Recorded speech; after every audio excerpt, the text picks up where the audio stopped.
আমরা সারা বছর অপেক্ষা করে থাকি এই সময়ের জন্য।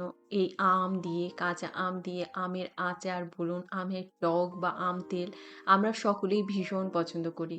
আচার তো সবাই কম-বেশি তৈরি করতে পারেন। আজকে আমি যেই আচারটা বানিয়ে দেখাবো সেটা একদম আমার মতন করে আপনারা দেখুন। আশা করছি আপনাদের খুব ভালো লাগবে। তো আমার বাড়ির গাছে আম থেকে আমি আজকে আম নিয়ে নেব বেশ কিছুটা। তো আম তেল আমি বানিয়েছি। তার রেসিপি আপনাদেরকে শেয়ার করেছি যেটা পুরো দোকানের মতন টেস্টি আম তেল তৈরি হয়েছে। তো আপনারা যারা মনে করেন বাড়িতে দোকানের মতন আম তেল তৈরি হয় না তারা কিন্তু ওই রেসিপিটা দেখে ট্রাই করতে পারেন। তো দেখুন আমগুলোকে আমি সুন্দর করে আমি পেড়ে নিচ্ছি একদম ফ্রেশ আম। তো এই আমগুলোকে প্রথমে কি করব খোসা শুদ্ধ ভালো করে ধোবো, ধুয়ে ভালো করে শুকনো করে নিয়েছি। শুকনো করার পর আমগুলোকে কেটে এরকম খোসা ছাড়িয়ে টুকরো করে নিয়েছি। হালকা একটু আঁটি ধরেছে এরকম আম দিয়ে আম তেলও ভালো হয়, আচারও ভালো হয়। আর কাটার পর কিন্তু আর ধোয়া যাবে না।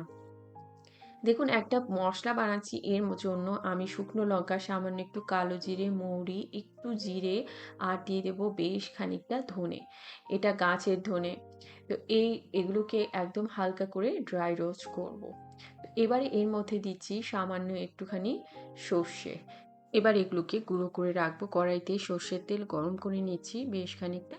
এবার এর মধ্যে এক চিমটে মতন হিং দিয়ে দিলাম, দিয়ে এই আমগুলোকে এই তেলের মধ্যে ছেড়ে দিতে হবে। আমি আবারও বলবো আপনাদেরকে আম কিন্তু একদম ভেজা বাসনে রাখবেন না, আম কাটার পরে ধোবেন না, আম একদম গোটা ধুয়ে শুকনো করে কেটে একদম আচার যদি আপনারা তৈরি করতে পারেন তাহলে এই আচার অনেক দিন অবধি আপনারা রেখে খেতে পারবেন, আচার কিন্তু নষ্ট হবে না।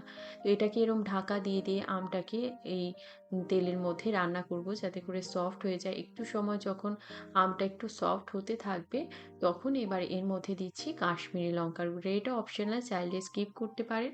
এই কাশ্মীরি লঙ্কার গুঁড়ো দিলে একটু সুন্দর কালার আসে আচারে, সেই জন্যই দিলাম। এটা চাইলে আপনারা স্কিপ করতে পারেন। তো দেখুন আমটাকে ভালো করে লঙ্কার সঙ্গে একটু মিশিয়ে নিলাম। এবার এর মধ্যে দিচ্ছি গুড়। আজকে গুড়ের আচার বানাচ্ছি। তো গত বছরে আপনাদেরকে আমি আমের আরও অন্যান্য অনেক রকমের আচারের রেসিপি শেয়ার করেছি। আমের মোরব্বার রেসিপি শেয়ার করেছি। তো যারা দেখেননি অবশ্যই করে আপনারা দেখতে পারেন। আমি ভিডিওর শেষে লিঙ্কগুলো দিয়ে দেব। তো বেশ খানিকটা গুড় দিয়ে এই আমটাকে নাড়াচাড়া করে এরকম ঢাকা দিয়ে রাখতে হবে। তো এবারে দেখুন আমটা যখন সুন্দরভাবে সেদ্ধ হবে তখন ঢাকাটাকে খুলে দেব। এবার এটাকে একটু নাড়াচাড়া করে দেব এইভাবে।